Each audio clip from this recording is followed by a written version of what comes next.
السلام علیکم پیارے بچوں، آج ہماری کہانی کا موضوع ہے شیر اور خرگوش۔ سب سے پہلے تو آپ ہمارے چینل کو سبسکرائب کر دیں۔ ایک گھنے جنگل میں ایک شیر رہتا تھا۔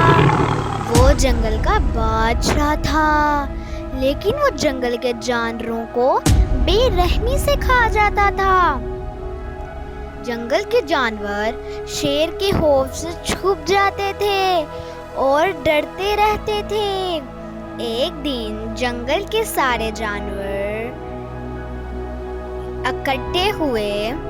گیدڑ نے کہا، شیر نے ویسے بھی ہمیں کھا جانا ہے، بہتر ہے کہ ہم خود ایک ایک کر کے شیر کے پاس چلے جائیں۔ اس طرح روزانہ شیر کسی ایک کو کھا لے گا اور ہم سب اپنی اپنی باری سے چلے جائیں گے اور بلا خوف و ڈر سکون سے زندگی گزاریں گے۔ گیدڑ کے مشورے پہ سب جانور رضامند ہو گئے۔ ایک بندر نے کہا، تمہاری بات بالکل درست ہے۔ موت کا خوف کرنے کے بجائے اپنی باری آنے تک ہم سکون کی زندگی گزار سکیں گے۔ جانوروں کی بات چیت مکمل ہونے کے بعد گیدڑ شیر کے پاس گیا اور ساری بات بتائی۔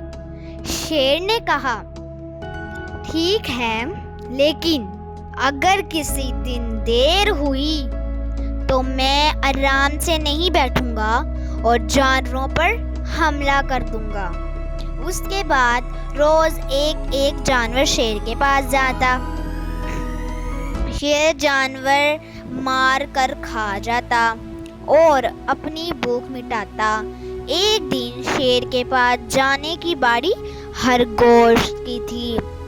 وہ خرگوش بہت ہوشیار تھا۔ اس نے سوچا کہ شیر کو سبق سکھانا پڑے گا اور جانوروں کو شیر سے بچانا پڑے گا۔ اس نے ایک اچھا سا پلان بنایا اور شیر کے پاس گیا۔ شیر کافی غصے میں تھا۔ اس نے کہا، میں نے کہا تھا کہ اگر دیر ہوئی تو میں اپنی مرضی کا شکار کروں گا۔ خرگوش نے کہا، بادشاہ سلامت، میں تو آپ کے پاس ہی آ رہا تھا۔ مجھے راستے میں ایک شیر ملا، مجھے مارنے کے لیے آگے بڑھا۔ میں نے آپ کی بہادری کے قصے اس شیر کو سنائے، لیکن وہ آپ کے بارے میں بہت برا بھلا کہنے لگا۔ میں نے کہا، ہمارے بادشاہ کے بارے میں ایسا مت کہو، ان کو یہ سب پتہ چلا تو وہ تمہیں چھوڑیں گے نہیں۔ تب شیر بولا، تمہارا شیر میرا کیا بگاڑ لے گا؟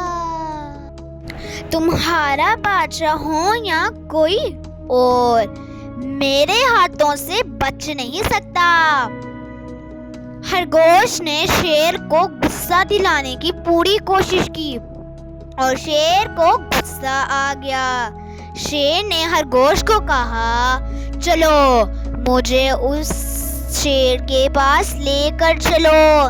خرگوش شیر کو ایک کنویں کے پاس لے گیا اور کہا، شیر اس کنویں کے اندر ہے۔ شیر غصے سے کنویں میں جھانکنے لگا اور غصے سے دہاڑنے لگا۔ اسے اپنا عکس نظر آیا اور وہ سمجھا کہ شیر مجھ پر دہاڑ رہا ہے۔ شیر نے بنا کچھ سوچے کنویں میں چھلانگ لگا دی۔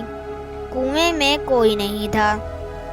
شیر نے ہاتھ بازو مارے اور نکلنے کی پوری کوشش کی، لیکن نکل نہ سکا اور کنویں میں ہی دم توڑ دیا۔ خرگوش نے اپنی عقل مندی سے نہ صرف اپنی حفاظت کی بلکہ تمام جانوروں کو شیر کے خوف سے نجات دلائی۔ پیارے بچوں، آپ ہمارے چینل کو like, subscribe, share and comment کر دیں پلیز، اور ہم ملتے ہیں آپ کو اپنی نیکسٹ کہانی کے ساتھ۔ تب تک کے لیے اللہ حافظ، بائے بائے، ٹاٹا۔